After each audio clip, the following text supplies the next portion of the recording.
Los manuscritos iluminados se tratan de unas obras muy cuidadas. Estas representan una rica decoración y constituyen una buena muestra de los gustos, de los intereses que tenían los monarcas hispánicos. El manuscrito original se redactó en el siglo XIV, la mayoría de estos manuscritos sobrevivientes en la Edad Media, aunque muchos sobrevivieron que fueron renacentistas en el siglo XV, un periodo más, un número muy limitado en la antigüedad tardía también se clasifican en estos. Los manuscritos iluminados continuaron produciéndose más o menos en cantidades reducidas hasta principios del siglo XIV. Pues en la imprenta que se tenía se introdujeron muchas demandas editoriales que estas posiblemente en esa época no satisfacían mucho el formato. El reino de Navarra sobresale porque fue dirigido por Carlos II y también se menciona y conocemos a Carlos III. Carlos II estuvo muy interesado por estos libros y fue quien encargó muchas copias y dentro de esas copias se conocieron ilustraciones, se conocieron códices y a él pertenecieron los libros que ahora se redacta como un manuscrito ejecutado en Perú. A principios de la Edad Media, como estábamos mencionando, la mayoría de estos libros fueron elaborados en los monasterios, como los conocemos con ese nombre, para propio o para regalo. Estos se decidían según la persona que los obtenía. Sin embargo, el comercio de estos textos comenzó a crecer más o menos en las grandes ciudades, especialmente en París, en Italia y en los Países Bajos a finales del siglo XIV, incluyendo como lo que habíamos mencionado. La importancia de estas obras no solo en su valor artístico o en su valor histórico, sino también en el mantenimiento, que ya se conocía del complicado que las personas no podían o carecían de alfabetismo medieval. Cabe destacar que en ninguno de los casos que hemos mencionado estos textos no se apropian al trabajo real o de los escribas y de las miniaturas. Los manuscritos tienen dificultad de análisis en múltiples aspectos. Dentro de esos rangos se conocen las diferencias entre los reinos peninsulares.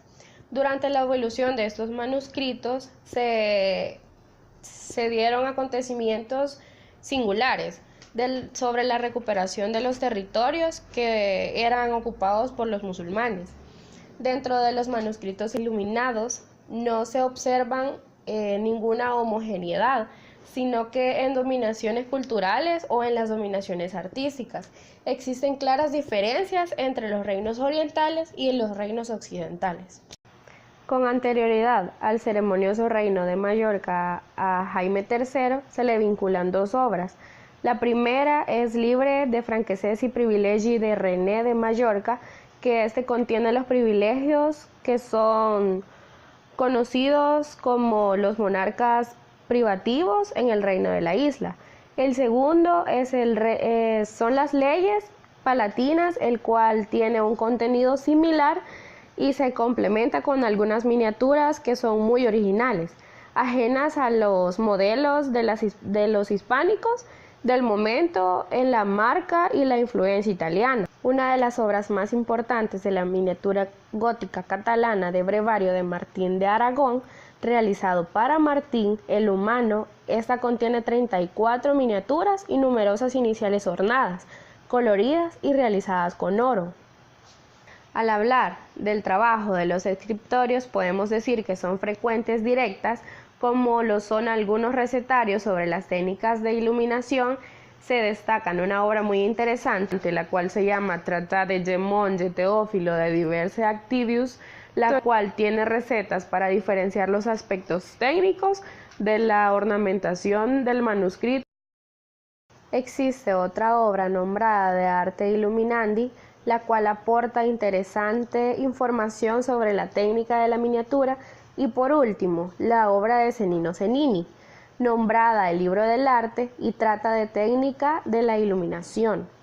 Cabe destacar que ninguno de estos textos nos aproxima al trabajo real de escribas y de miniaturas. En el siglo XIII se destacan numerosos ejemplares. Durante esta época los monarcas eran los proveedores de las noticias. Esto pasaba por la falta de búsqueda. También tenemos las vinculaciones de los manuscritos miniados dado a sus códices. Estos se iluminaban y estos posteriormente eran copiados. Podemos mencionar ejemplares de manuscritos como son el Escorial BI-1, manuscrito de las Cantigas de Santa María, el libro de Alfedrez, General, Escorial y las partidas. Como una explicación final podemos constar que un manuscrito iluminado es aquel que está decorado con oro o con plata. Estos en general se le denominan que son iluminados o son miniados. Estos llevaban la decoración no propiamente solo con oro o solo con plata. Las decoraciones solían encontrarse en las letras iniciales, en bordes o en ilustraciones. La expresión de manuscritos iluminados se utiliza dentro del ámbito cultural de la tradición europea, como la tradición italiana, latina, griega y también se le conocía en la Glagolítica.